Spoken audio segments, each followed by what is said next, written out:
ইস্তিগফারের উপকারিতা। কুরআন ও হাদিসে ইস্তিগফারের অসংখ্য উপকারিতা রয়েছে। উল্লেখযোগ্য কিছু উপকারিতা এই: ১. সওয়াব বৃদ্ধি ও জান্নাতে মর্যাদা উঁচু হওয়া।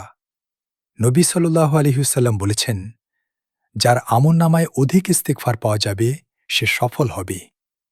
ইস্তিগফারের মাধ্যমে আল্লাহ নেয়ামতের জন্য শকর প্রকাশ করা হয় এবং নিজের গুনাহের জন্য ক্ষমা চাওয়া হয়।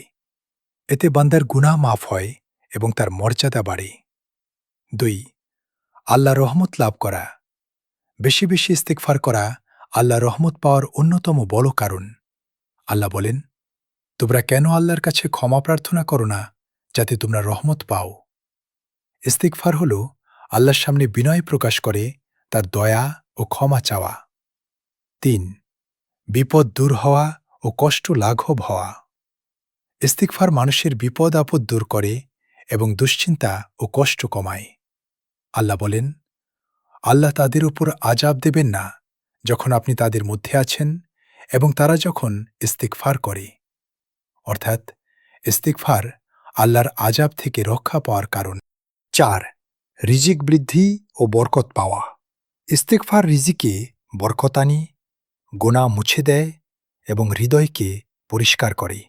আল্লাহ বলেন, তোমরা তোমাদের রব্বের কাছে ক্ষমা চাও, তিনি তো ক্ষমাশীল। তিনি তোমাদের উপর প্রচুর বৃষ্টি বর্ষণ করবেন, সম্পদ ও সন্তান দ্বারা শক্তিশালী করবেন। তোমাদের জন্য বাগান বাগিচা সৃষ্টি করবেন এবং নদী প্রবাহিত করে দেবেন।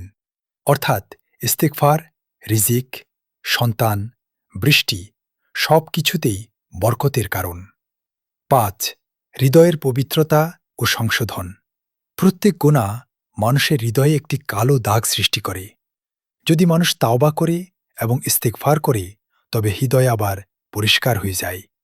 নবী সাল্লাল্লাহু আলাইহি ওয়াসাল্লাম বলেছেন, বান্দা যখন গুনাহ করে তখন তার হৃদয়ে একটি কালো দাগ পড়ে। যদি সে তাওবা করে ও ইস্তিগফার করে দাগ মুছে যায়। আর যদি সে গুনাহে লেগে থাকে দাগ বাড়তে থাকে এবং পুরো হৃদয় ঢেকে যায়। তাই ইস্তিগফার হৃদয়ের রোগের চিকিৎসা।